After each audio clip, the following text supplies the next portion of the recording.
Here's what I think. A car does not have to be good at all things. It just has to excel at certain things to stand out. For example, I love the Ford Ranger FX4 Max, even if it lacks basic features like a reverse camera, because it excels at being a badass off-road machine. I love the Nissan 370Z Nismo, even if it sucks at being a daily, because it excels at being a pure sports car. I love the Ford Territory, even if it's not as sporty as the Coolray, because it excels when it comes to tech and driver assist features. And I love the Coolray, even if it's not as techy as the Territory, because it excels at being a sporty crossover. These are the cars that leave impressions on me. Not the jack of all trades, but the masters of a few. This behind me is the Geely Azkarra, and it excels at one thing. It excels at being the most premium feeling crossover in this price bracket, and maybe even a bracket above it. I think this is the closest thing to a European luxury car that you can buy at 1.5 million pesos. Is it worth the money? Let's find out.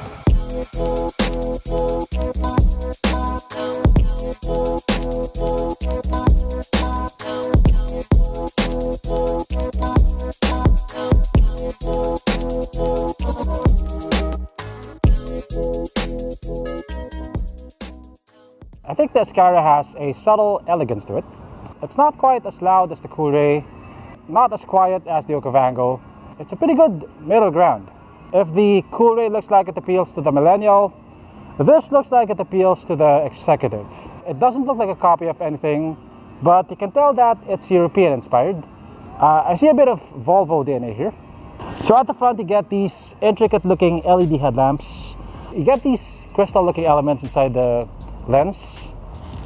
You get this brow ridge over here, which gives the Azkarra a more intimidating look.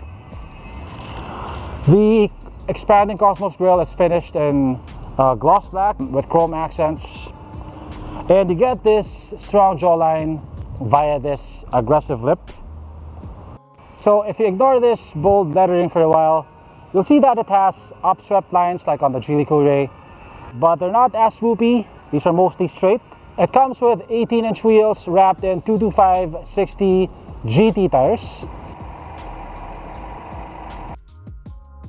Like on the Coolray, it also has a floating roof design. So it looks like a Coolray that's grown up a bit, both in terms of dimensions and also styling. So the Azkarra is 4,519 millimeters long. It is 1,831 millimeters wide, and it is 1,694 millimeters high. For comparison, the Territory is 61 millimeters longer and 105 millimeters wider. The back looks very subtle, quite minimalist. You get LED tail lamps. You got this Geely badge over here. You get dual exhaust tips, both of which are real. The Geely Azkarra gets a power liftgate. And in here you get this much cargo space. You get this kit plate so you don't scratch your plastics when you're loading cargo. So the seats are almost flat when you fold them. Not totally flat, but flat enough. And at least you don't get a ridge over here. You also got this removable tonneau cover for covering your valuables. The Azkarra gets the same petrol engine as the Coolray, but the overall output is higher because this is assisted by a 48-volt electric motor. Unlike the Coolray, the Azkarra is a mild hybrid. So overall, it produces 190 horsepower and 300 Newton meters of torque, which is quite a lot. It's almost like a diesel PPV. It's coupled to the same 7-speed wet dual clutch transmission as the Coolray.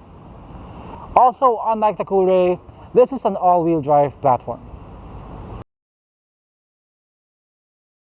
Okay, so we're now inside the Geely Azkarra. I think this is one of the nicest interiors in this segment. And not just this segment, I think this is nice enough to challenge high-end Mazdas and also German luxury cars. In terms of materials, you get Nappa leather. So this is the kind of leather that you find on high-end BMWs like the X7. This is Nappa leather, this is Nappa leather, and this is Nappa leather. Also this. And also almost everything is soft touch. This is soft touch right here. Soft touch, soft. This is soft. This is plastic though. The plastics are at the bottom, where you don't really get to touch them. You also get a lot of metallic surfaces, like this is metal. I find that this is a good place to rest my hand when I'm driving. You got these aluminum accents here. I like how the door opener integrates with this door handle right here. The steering wheel is wrapped in leather. I love how the infotainment screen is integrated into the dashboard. I definitely prefer the setup over the floating iPads on other cars. So this is a 12.3-inch screen, one of the largest in this segment. Okay, like most Geely models, you also get a 360 camera. So yeah, look at that.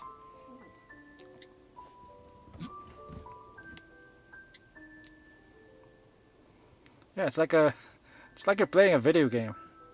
You can rotate the screen, and the resolution is very good, as you can see. If you prefer more traditional camera angles, you can just select 2D mode. So I think this has evolved into more than just a gimmick.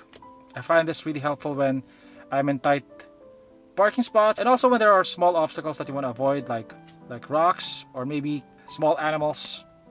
So down here you get a wireless phone charger. Charging. So under this leather wrapped armrest you get plenty of storage, and you also have this air vent over here for cooling your drinks. You don't get Apple CarPlay and Android Auto though, but you do get phone mirroring. Like on BMWs, you get an electronic shifter. It always returns at the center. So if you're used to manual shifters, this may take some getting used to. You get an electronic parking brake with auto hold. This knob is for selecting your different drive modes. You have Sport, Eco, Off-Road, and Comfort. You have Hill Descent Control. This is for traction control. So down here you get two tiny cup holders. I love this accent over here. They look very nice at night. They have ambient lighting. Yeah, so there's a lot of detail for your eyes to absorb, and a lot of little details that only OC people will be able to notice.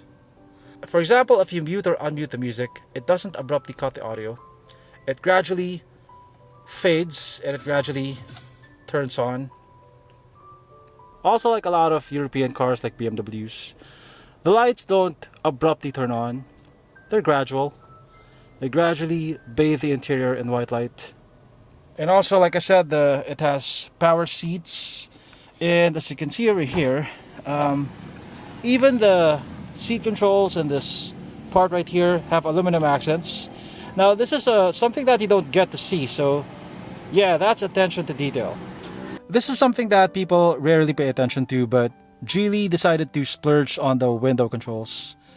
These are made of metal, and I think these are the nicest window openers that I've seen on any car that's not a high-end German luxury brand. They look nice and they feel very nice.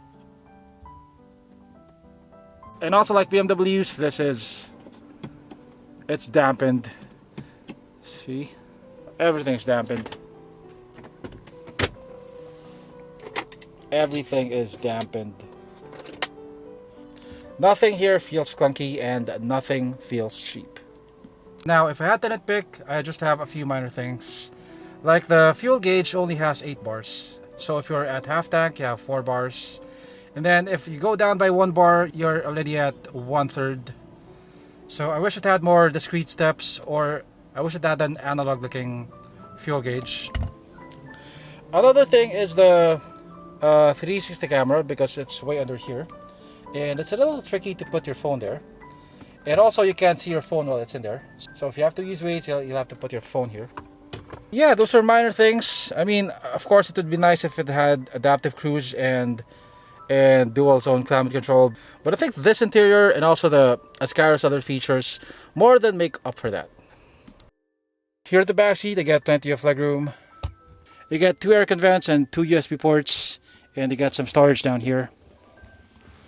You get this nice center armrest with 2 cup holders, and of course it's dampened.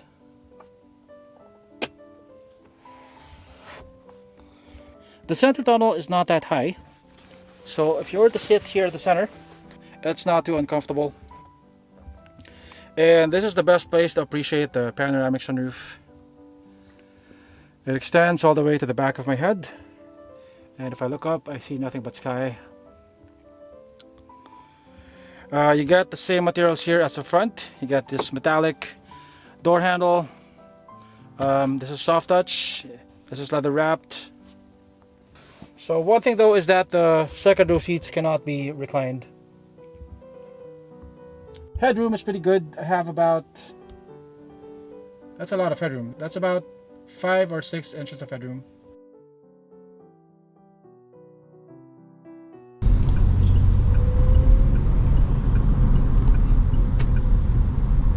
So we're now driving the Geely Azkarra. So it doesn't just look like a European crossover, it also drives like one, both in terms of refinement and also in terms of the driving experience. So it may have a 3-cylinder engine, but it doesn't feel like it. It feels very refined, it feels very quiet inside the cabin, and you don't feel a lot of vibrations. It's almost as if the engine is off. So you have different drive modes. You have Comfort, Eco, and Sport. Let's put it in Eco. So the car has a mild hybrid system, which means that it has a petrol engine and also oh, the engine turned off. So that doesn't happen very often. So sometimes the engine turns off when you're at idle, and when you step on the gas it automatically turns on. So because it has a 48 volt electric motor, thus it feels seamless. Yeah, you don't hear a starter motor, you don't hear the engine cranking, it just feels like, it feels seamless. So unlike a regular hybrid, you can't drive this in pure electric mode. The motor doesn't have enough power to drive the car on its own, unless you're coasting, unless you're traveling at a constant speed. So it's just there to help the engine to improve fuel efficiency and also to improve low-end torque. So most turbocharged engines have their torque up high on the rev range. On the because you have the electric motor, even down low you can.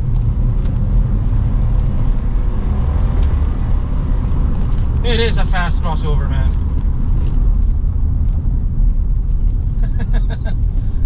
Wow, that was just 1/3 throttle.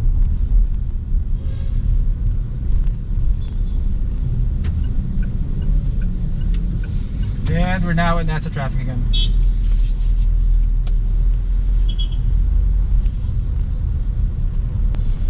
In sport mode, it feels a bit more jerky and stop and go traffic. But if you put it in eco mode, your throttle input gets feathered. It's not as jerky.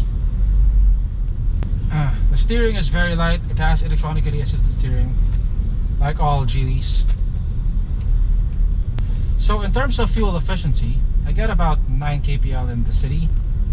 The Coolray is supposed to be the sportier crossover. This is supposed to be the more tame, the more luxurious crossover.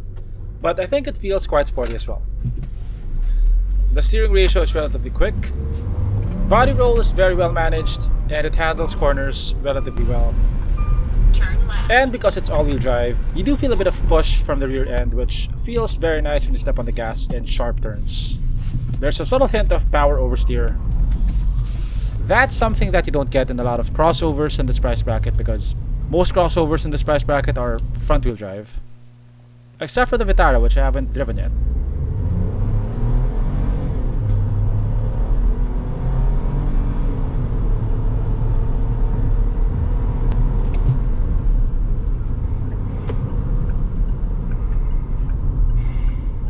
Geely's strategy in the Philippines is a masterclass in how to build a new brand image. silence the critics by launching one good product after another. Like the Coolray and the Okavango, the Azkarra is not just good for the money, it is just good. Thanks for watching, and I'll see you on my next video.